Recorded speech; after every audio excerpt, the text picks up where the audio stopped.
Setakat hari ini, dah lebih 2.2 juta orang memilih untuk simpan emas dekat Public Gold. So, tuan-puan yang belum lagi bermula nak tahu dahulu macam mana cara nak simpan emas dekat Public Gold, boleh tengok video saya ini sampai habis.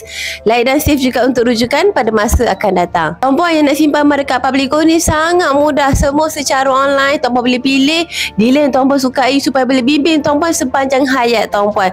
Untuk simpan emas dekat Public Gold, ada 4 cara yang kita boleh pilih mengikut kepada bajet dan keselesaan kita. Yang pertama, bagi tuan-puan yang ada bajet besar, sebagai contoh tuan-puan nak alihkan sebahagian daripada duit saving cash tuan-puan kepada emas, boleh terus dapatkan emas fizikal menggunakan kaedah full payment. Sebagai contoh, hari ini tuan-puan nak dapatkan 100 gram emas, tuan-puan akan bayar sekitar RM60,000 dan boleh terus dapat emas fizikal 100 gram tersebut. Sangat-sangat mudah.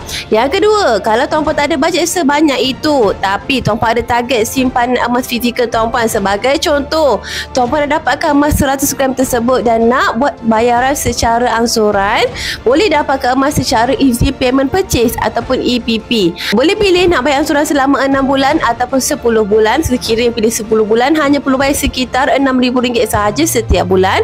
Habis pembayaran, tuan-puan boleh terus dapatkan emas tersebut. Sangat-sangat mudah.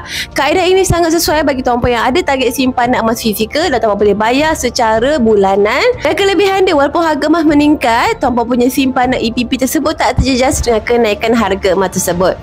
Yang ketiga, bagi tuan-puan yang nak simpan mengikut bajet tuan-puan tetapi secara automatik, tuan-puan boleh simpan dalam akaun Gap Public Gold dan terus set auto debit. Dengan auto debit ni secara automatik, simpanan tuan-puan daripada akaun bank akan terus masuk dalam akaun emas tuan-puan. So, dengan kaedah auto debit ni secara automatik simpanan emas tuan-puan bertambah, tak perlu manually login, tak perlu manually top up dan sebagainya.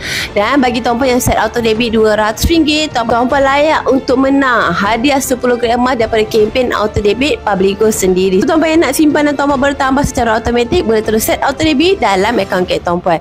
So, yang keempat, bagi tuan-puan yang nak simpan ikut bajet tuan-puan, ikut kepada flexibility tuan-puan, boleh terus simpan dalam akaun Gap. Dengan akaun Gap ni, kita boleh simpan dengan serendah RM100 pada bila-bila waktu kita ada duit lebih untuk tambah gram emas tersebut.